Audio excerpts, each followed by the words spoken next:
Terceiro dia de leitura, a gente vai entrar hoje, na verdade, no livro em si. Antes a gente leu, né, a introdução, hoje a gente está na parte 1, motivação. Vamos lá? Se essa vida não for uma luta real em que algo é eternamente ganho para o universo por meio do sucesso, ela não é melhor do que um jogo teatral particular, do que se pode sair quando se quiser. No entanto, parece uma luta real, como se houvesse algo realmente desvairado no universo que nós precisamos resgatar. William James foi o cara que ele citou, né, no capítulo anterior. Vamos lá. Motivação decodificada.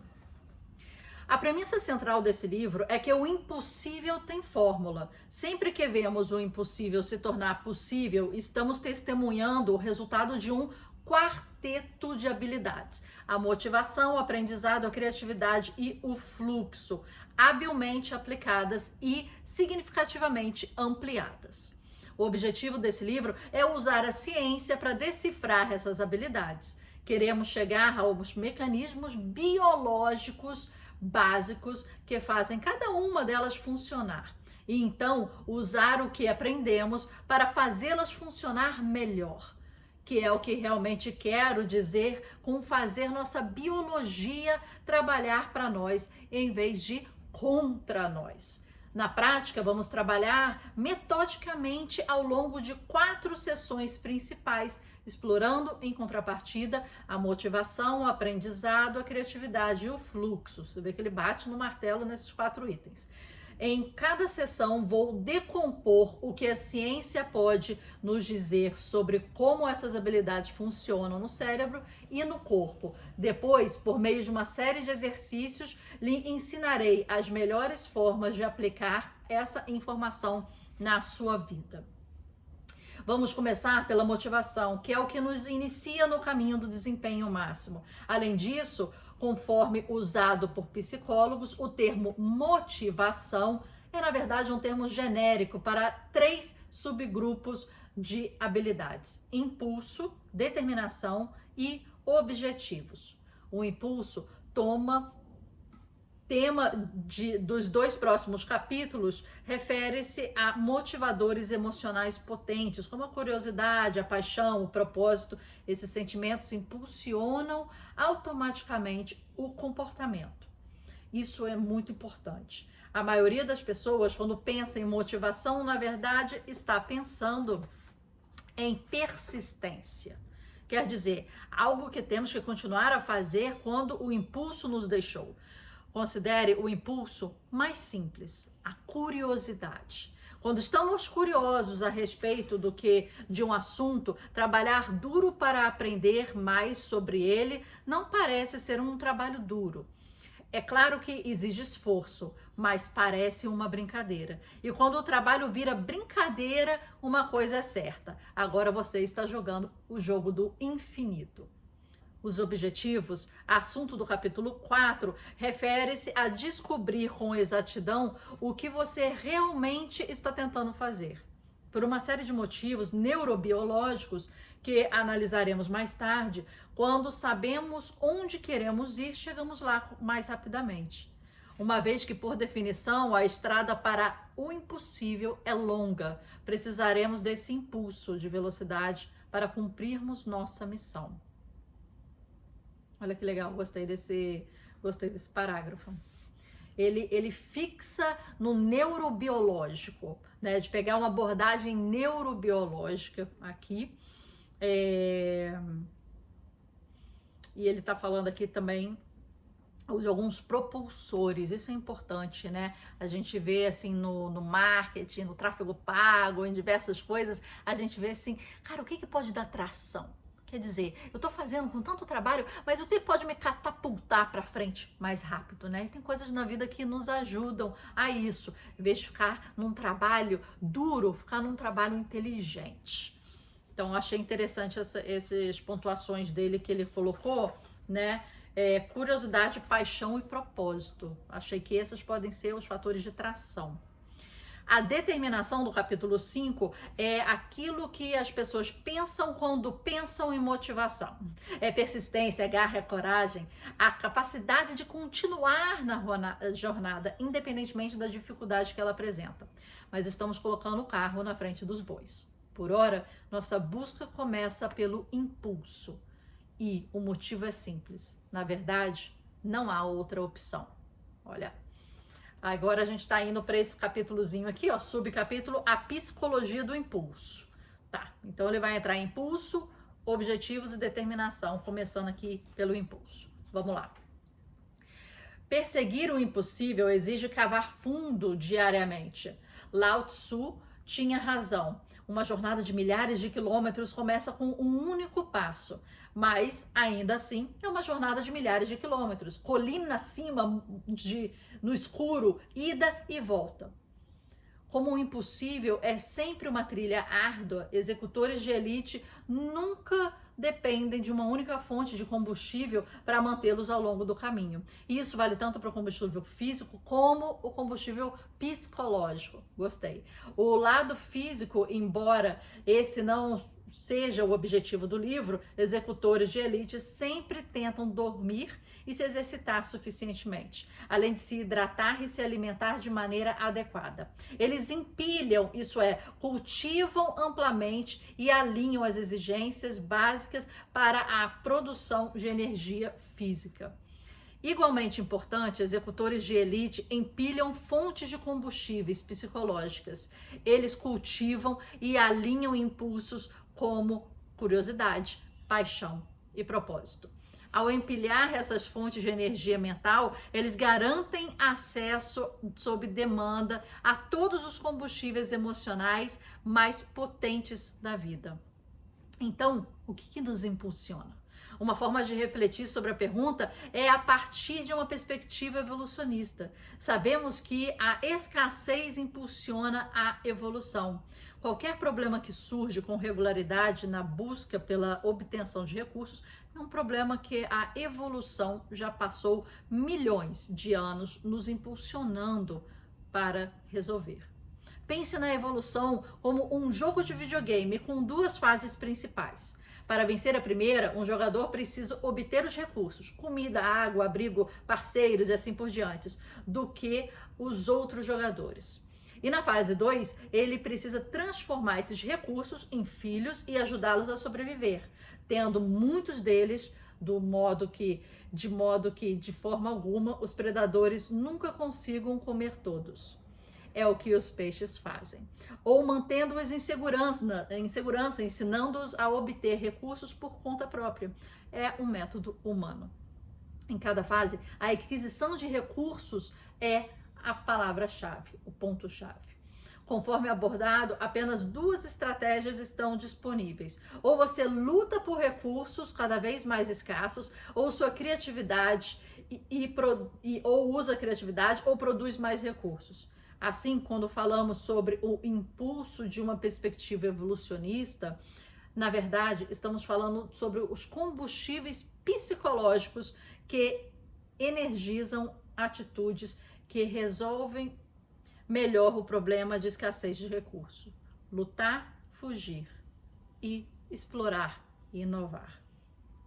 O medo é o impulso psicológico, porque ele nos impulsiona a lutar por recursos, a fugir, a evitar nos tornarmos recursos de outras pessoas, ou a pegar a família e a navegar por oceanos em busca de, adivinha, mais recursos ainda. A curiosidade é outro impulso, porque ela nos faz questionar se pode haver mais recursos do que lado do oceano. A paixão nos impulsiona a dominar as habilidades exigidas para navegar com êxito por esse oceano. Os objetivos nos impulsionam porque nos dizem quais recursos estamos tentando encontrar do outro lado do oceano, bem como os objetivos porque estamos tentando encontrá-los. E a lista continua. Para tornar as coisas mais viáveis, os cientistas definem nossos impulsos psicológicos em duas categorias: extrínseco e intrínseco. Impulso intrínseco são recompensas externas, extrínsecos são recompensas externas a nós. São coisas como dinheiro, fama, sexo, definitivamente poderosas. O dinheiro se transforma em comida, em roupa, em abrigo e, portanto, nosso cérebro trata o desejo por ele como uma necessidade básica de sobrevivência.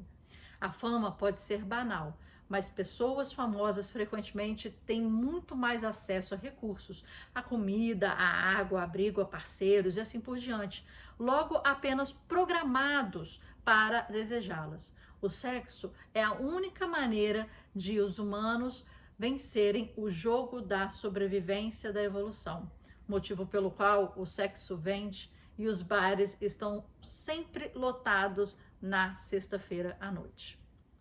Impulsos intrínsecos são opostos, são forças psicológicas e emocionais como curiosidade, paixão, sentido e propósito. O prazer do conhecimento profundo, que é sensação de um trabalho bem executado. É outro exemplo convincente. Autonomia. O desejo de ter controle sobre a própria vida é mais um. Durante a maior parte do século passado, pesquisadores acreditavam que o impulso extrínseco eram os mais poderosos entre os dois. Mas isso mudou nas últimas décadas, conforme os impulsos intrínsecos se tornaram mais bem compreendidos. O que sabemos agora é que existe uma hierarquia motivacional em operação. Impulsos externos são fantásticos, mas somente se nos sentirmos protegidos e seguros. Isso é, se temos dinheiro suficiente para comprar comida, roupas e sobrar um pouquinho depois para o lazer. Em dólar norte-americano, na economia atual, pesquisas revelam que esse valor gira em torno de 75 mil dólares por ano. Meça os níveis de felicidade entre norte-americanos, como o ganhador do prêmio Nobel, Daniel Kahneman, descobriu, e eles aumentarão em proporção direta à renda, mas apenas ganhamos 75 mil dólares por ano. Depois disso, começam a divergir enormemente. A felicidade passa a independer da renda, porque quando podemos atender às nossas necessidades básicas, o atrativo de todas as coisas exigidas para ir ao encontro delas começa a perder o brilho. Uma vez que os impulsos extrínsecos começam a se dissipar, os intrínsecos tomam conta. No ramo dos negócios, vemos isso acontecendo de maneira como as empresas tendem a motivar o funcionário. Quando as pessoas se sentem compensadas de forma justa pelo seu tempo, isso é, quando esse número começa a ultrapassar esses 75 mil dólares por ano, aumentos grandes e bônus anuais, na verdade, não melhorarão a produtividade ou seu desempenho. Depois de uma linha das necessidades básicas é cruzada, funcionários querem recompensas intrínsecas.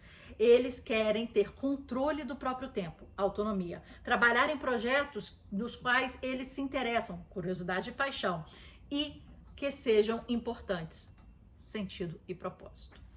Isso também é a evolução em funcionamento. Não é que a evolução nos deixe parar de jogar o jogo, obter mais recursos, é que nossa estratégia evolui. Quando as necessidades básicas são atingidas, você pode se dedicar a formas de obter, bem, você adivinhou, muito mais recursos para si mesmo, para sua família, para sua aldeia, para sua espécie, etc. Mas por que uma coisa nobre, por mais que uma coisa nobre como sentido e propósito possa ter cara de impulso, na verdade, é a maneira que a evolução dizer, certo, você tem um recurso suficiente para si mesmo, para sua família, agora é hora de ajudar a aldeia, ajudar a espécie a conseguir mais. Esse também é um motivo no qual, no cérebro, não há de fato tanta diferença entre os impulsos. Impulsos intrínsecos, impulsos extrínsecos, nada disso importa. No fim, como grande parte da vida, tudo se resume à neuroquímica. Tá aí ele de novo falando de neurobiologia e neuroquímica. Agora, muito interessante, eu trabalhei na IBM há muito tempo atrás, durante um período de 4 anos. né? O salário não era competitivo, era um salário assim muito ruim, que até valor de entrada era até comparado a estágio ou trainee de outras empresas. Então assim, aqui no Rio de Janeiro a IBM naquela época, não sei como tá hoje, né? Não posso falar, mas naquela época financeiramente não compensava. Eu entrei numa área que atendia Atlanta, uma área que atendia a parte internacional de auditoria de contratos de leasing, né? Mas eu lembro que o salário era muito baixo, né? As horas extras eram muitas, 65 horas extras por mês, né? E não compensava, porque você começava a ter dor na mão, a sentir um cansaço muito grande. Aí você fazia o calendário americano, né? Então começava o ano trabalhando às 7, depois às 8, depois às 9, né? Saía mais tarde, saía mais cedo, bagunçava tudo. E eu não tinha carnaval, mas eu tinha Thanksgiving e acabava pelos fechamentos de quartil. Não tinha Ano Novo, não tinha Natal, não tinha nada disso. Então era uma coisa que era muito penosa, vamos dizer assim. Você tem um nome da IBM, né? Era um fator, né, extrínseco no seu currículo, que para você estar começando, legal, multinacional, mundialmente reconhecida, né? Aquela coisa toda. Mas eles davam muito tapinha nas costas. Eu chamava de política de placebo, né? Por exemplo, lá tinha um bônus, aí vinha a diretora lá de Atlanta, e tinham vários níveis, né? Era uma coisa que parecia um monte de babá, né? Tipo, um tomando conta do outro, tomando conta do outro, tomando conta do outro, né? Então tinha coordenador, coordenador especialista, team leader, gerente de terceira linha, segunda linha, primeira linha, diretor dos... Tipo, era uma escala gigantesca, né? Depois que eu saí, eu falei, cara, essa hierarquia é uma coisa bizarra. 200 pessoas na equipe, né? Mas uma equipe como um todo, né? Desse departamento como um todo. Só que o que eu queria falar era o seguinte, tinha um bônus. Eu sempre fui curiosíssima de saber quanto que era o bônus, como é que era recebido, né? Aquela coisa toda, ficava com vergonha de perguntar para as pessoas, né? Aquela coisa toda. E aí o que aconteceu? Teve um ano que eu falei assim, eu vou ganhar esse bônus, eu vou fazer de tudo, eu vou ganhar esse bônus. E eu fui, tipo, cara com a coragem, fiz de tudo, entreguei, pedi reunião com o chefe, performei. Cara, chegou o evento, o auditório cheio, Marcela Lara! Fui lá no auditório, peguei, né, o diplominha, e aí veio uma cartinha depois de falar o valor. Quando eu recebi esse valor, cara, se tivessem me dado um diplominha, teria sido melhor. Porque o valor era tão baixo que não dava para comprar um tênis meia boca, que eu falei assim, cara, até serviu como um motivador, um antimotivador. Porque eu falei assim, cara, mas eu trabalhei tanto, eu entreguei tanto, eu fui reconhecida, eu cheguei lá, não consegui comprar um sapato para ir trabalhar. Não conseguia comprar um sapato para ir trabalhar. Era nesse nível, Mr. Cat. Não conseguia comprar um Mr. Cat para trabalhar. E aí eu fiquei assim, né? Quando ela foi me entregar, a gerente foi me entregar, eu olhei o valor, eu acho que a minha cara ficou tão clara, assim, tipo, aquela cara que fechou, educada, falei nada, né? Claro, muito obrigada, só agradecendo. Mas a cara deu aquela minguada, e ela começou a se desculpar. E eu falei assim, não, muito obrigada, não sei o que, fico muito feliz e tal. Todo mundo coloca o diplominha lá na baia, né? Então todo mundo fica. Eu sentia que o que mais funcionava lá era esses negócios dessas motivações que não eram motivações, não eram financeiras, que a financeira não ia chegar, né? Era difícil ali, não ia chegar. Até que eu saí antes de qualquer coisa, depois de 4 anos tentando um pequeno aumento aí. Mas lá tinha, por exemplo, diplominha, alguém que eles chamam de peers, né? Peers é quem trabalha ao seu lado, né? Ao seu nível, pode te elogiar, aí te dá uma carta de elogio, um thank you note. Aí no thank you note, se você recebe X thank you notes, você pode ir na lojinha da IBM online e tirar uma caneta, um pendrive, um mousepad, um negócio assim. E eu senti que a política ali era disso, era placebo. Era, não vou te dar um aumento, mas você vai ter um tapinha nas costas, um diplominha, vai subir no palco, vai tirar foto, né, com a Stacey Grooms, vai não sei o que, blá, blá, blá, blá. E vivia disso, né? era complicado. Agora, essa questão dos 75 mil dólares por ano é uma pesquisa antiga para começar, tá? E eu vou ver se eu acho, eu coloco um link aqui embaixo de um podcast muito interessante que fala sobre isso, que é dos sócios do Bruno Perini e da mulher dele. Invariavelmente aqui, como a gente está fazendo uma leitura comentada, eu vou trazer referências, dicas, material de apoio, insights, perguntas, questionamentos e muito mais. Então aqui é uma troca, tá? Desculpa aí interromper a leitura, mas o intuito aqui é leitura comentada. Aqui embaixo vai estar o link, se eu conseguir achar, do podcast do Bruno Perini, que fala exatamente, né, qual é o valor, que é o valor que já vai trazer a felicidade para você. Né? Depois disso não faz sentido mais dinheiro, mas aí vem o tapinha nas costas, o pendrive, né? Aí esse certificado, né? Subir no palco, tirar foto, ia fazer valor. Mas primeiro que para brasileiro eu acho que é diferente, depois eu acho que esse valor não está atualizado, né? Depois que eu acho, e deixo a pergunta para vocês, que dinheiro traz felicidade. Eu acho que traz. E eu acho que, assim, tudo bem, tem o nível da pirâmide de Maslow, né? Que é aquela pirâmide, vou colocar de referência aqui embaixo também, que são as suas necessidades básicas, biológicas, fisiológicas atendidas, e depois você vai para autoestima, reconhecimento, né? Que são mais no topo da pirâmide. Mas eu acho que traz, até em níveis elevados, né? Porque, como falou aqui, né? Quem é famoso tem mais acesso, tem mais rapidez. Imagina a época da pandemia, preciso disso, preciso daquilo, você me ajuda, né? Ela tem mais acesso. Mas nós, como não famosos, podemos trabalhar aí nossa rede de networking, né? É importante, enquanto envelhecemos, trabalharmos nossa rede de networking, ser mais fortes e ser mais interessantes, né? Porque depois que a gente faz 40, é difícil fazer novas amizades, né? Então temos que amadurecer as que temos e temos que tentar ter novas amizades, aumentar esse networking. Então eu acho que são as pontuações aqui, 75 mil dólares, o dólar hoje tá, obrigada governo maravilhoso, né, tá R$ 6, lindíssimo esse número, nossa como eu amo, mas é complicado, se você multiplicar isso aqui, né, por 6, ele vai dar quanto? Vamos arredondar, né? Vamos arredondar aí 500 mil reais, né?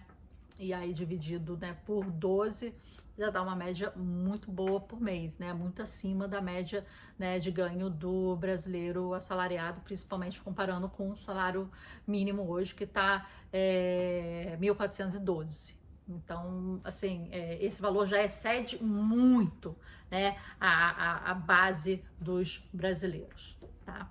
Então, ficam aí os insights para vocês desse vídeo.